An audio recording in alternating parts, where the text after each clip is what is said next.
తాకట్లో ఉన్న మీ బంగారాన్ని విడిపించి ఆ రోజు ఆన్లైన్ రేటుకి కొంటాం. Sharma gold company. నమస్కారం, వెల్కమ్ టు సుమన్ టీవీ. నేను గీతాంజలి. ప్రస్తుతం మనతో పాటు శ్రీ శ్రీ శ్రీ ఆనంద శివకామేశ్వరి సన్నిధానం పీఠాధిపతులు శ్రీ శ్రీ శివకామేశ్వరి ఆనందమయ్య అమ్మ ఉన్నారు. అమ్మతో మాట్లాడదాం. అమ్మ నమస్కారం. శ్రీమాత్రే నమః. శ్రీమాత్రే నమః. శ్రీమాత్రే నమః. మా సంక్రాంతి పండుగల్లో భోగి, సంక్రాంతి, కనుమ, ముక్కనుమ. అవును. అయితే ఈ కనుమ ఎంతో విశేషం అని అంటారు కదా, అసలు కనుమని ఎలా జరుపుకోవాలి? మాకు తెలిసినంత వరకు మేము చాలా విశేషంగా జరుపుకుంటాము. కానీ అంటే దైవారాధన చెయ్యాలా ఆ రోజు? అసలు విధానం తెలియచేయండి.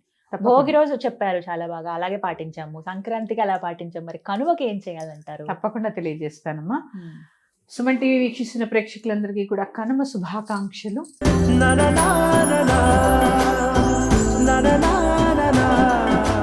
చాలా విశేషం అమ్మా. చూడండి, ఇదంతా కూడా ముందేమో ధాన్య సంపద. ఆ సంపదని భోగి రోజు చక్కగా తెచ్చుకోవడము, సంక్రాంతి రోజు దానం చేయడము. కనుమ నాడు ఈ ధాన్యం పండించడానికి మనకి సహకరించినటువంటి పశు సంపదని పూజించుకునేటటువంటి రోజు కనుమ. ఆ రోజు ఖచ్చితంగా గోవుకి పూజ చెయ్యాలి. అందుకే చూడండి, గంగిరెద్దులు వస్తూ ఉంటాయి. హరిదాసులు గంగిరెద్దులు విన్నారా ఎప్పుడే? ఇంటి ముందుకు వచ్చి మనం ఏదైనా అడుగుతూ ఉంటే డూడు బస్సు అని అంటారు.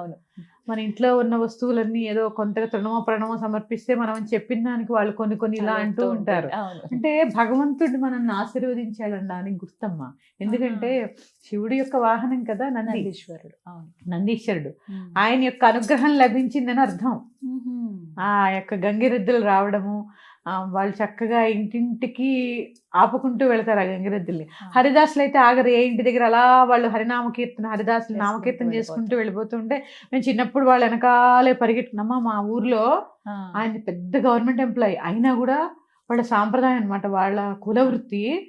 ప్రతి సంక్రాంతికి ఆయన వస్తారమ్మా హరిదాసులాగా. అసలు వచ్చి మేము ఎంత ఆశ్చర్యపోతాము. ఆర్డీఓ కేడర్లో ఉన్నాడు ఆయన. అయినా కూడా ఆయన ఖచ్చితంగా ప్రతి సంక్రాంతికి వస్తారు మా ఊరికి. మా ఊర్లో సంచరిస్తూ ఉంటారా. అంటే చూడండి, ఎక్కడ ఆగరు. మళ్ళీ వెళ్ళి పిలుచుకొస్తూ ఉంటే అక్కడికి వచ్చి మళ్ళీ వాళ్ళు గుప్పెళ్ళతో బియ్యం తీసుకుంటారు. ఆ వంగడం కూడా చిన్న పిల్లలకు కూడా అందేలాగా నెత్తి మీద పెట్టుకుని వంగుతూ ఉంటారు వాళ్ళు. అది భలే ఉంటాయమ్మా. ఇవన్నీ కూడా పల్లెటూరులో చాలా చాలా చాలా చాలా చూసామమ్మా మేము. ఆ అదృష్టం అనుకోవాలి.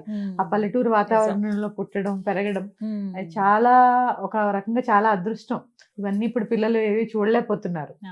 ముఖ్యంగా ఇంకా కనుమ రోజు చేసేటటువంటి చెప్పాను కదా, భోగి రోజు నువ్వుల పిండితోటి ఒళ్ళు నలుచుకోవడము, తర్వాత సంక్రాంతి రోజు చక్కగా అరిసెల్లో నువ్వులు వేసుకోవడం, నువ్వుల ఉండలు దానం ఇవ్వడం, ఇవన్నీ. ఇక ప్రత్యేకంగా కనుమ నాడు ఆ నువ్వుల పిండి అంటే తెలగపిండి అంటారు. ఆ తెలగపిండితో కూర చేయడము, కనుమనాడు మినుము తినాలని చెప్పి గారెలు, బూరెలు, పెసరపప్పు, పానకము, అలాగే 9 రకాల కూరగాయలతో చేసినటువంటి కలగాయ పులుసు అంటారు. పులుసు బెల్లం వేసి పులుసు పెడతారు. ఆ పులుసు ప్రత్యేకించి గ్రామ దేవతకి నివేదన చేస్తారు కనుమనాడు. ఎందుకంటే అమ్మా చూడు, పండగంతా గ్రామంలోనే ఉంటుంది కదా. పంట రావడము, చక్కగా పశువుల్ని పూజించుకోవడము, చక్కగా కుటుంబం అంతా కలిసి ఉండడం. మన మూలాలు పల్లెటూరులే కదమ్మా. ఆ పండగలప్పుడు వెళుతూ ఉంటారు చక్కగా. అందుకని ప్రత్యేకించి ఇది చేసి ఆ రోజైనా వెళ్ళి మీ గ్రామదేవతని దర్శనం చేసుకుని రండి తప్పకుండా. అంటే ఏ ఊరు వాళ్ళు, మీ మూలాలు మర్చిపోవద్దమ్మా ఇక్కడ. ఎందుకంటే కొన్ని సాంప్రదాయాలు ఉంటాయి సంక్రాంతిలో. మీ పూర్వీకులు ఏం చేశారో అది ఖచ్చితంగా సంక్రాంతి నాడు చేయాలి. అందుకే సంక్రాంతి అంటేనే చూడండి, పెద్దలకు బియ్యం ఇస్తాం. అందుకని మూలాలు మర్చిపోవద్దు. గ్రామ దేవతకి ఇవి నివేదన చేసి చక్కగా ఆవిడ యొక్క ఆశీస్సులు తీసుకొని రండి. సంవత్సరం అంతా కూడా సుభిక్షంగా ఉంటారు. అందులో ఎటువంటి సందేహము లేదు. నేను ప్రత్యేకించి వెళ్ళలేము. ఇలాంటి సందర్భాల్లో వెళ్ళినప్పుడైనా ఊర్లో గ్రామ దేవతని దర్శించుకుని రండి. మాకైతే ఇప్పటికీ మేము కనుమనాడు నివేదన చేస్తాం అమ్మవారికి.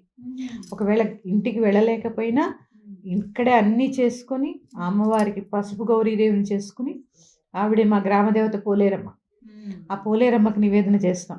అందుకని తప్పకుండా చేయండి అమ్మా. ఎందుకంటే ముందు రాబోయే రోజుల్లో చికెన్ పాక్స్ అమ్మవారు వచ్చిందంటూ ఉంటారు. ఈ ఉగాది ముందు కొంచెం వస్తూ ఉంటుంది. స్మాల్ పాక్స్, చికెన్ పాక్స్ ఇవన్నీ కూడా ఆ గ్రామదేవతకి ఇవన్నీ చేయడం ద్వారా అలాంటివి ఏమీ లేకుండా చక్కగా ఆయురారోగ్య ఐశ్వర్యాలతో వర్ధిల్లుతూ ఉంటారు. మరొక్కసారి సుమన్ టీవీ ప్రేక్షకులందరికీ భోగి, సంక్రాంతి మరియు కనుమ శుభాకాంక్షలు. శ్రీమాత్రే నమః.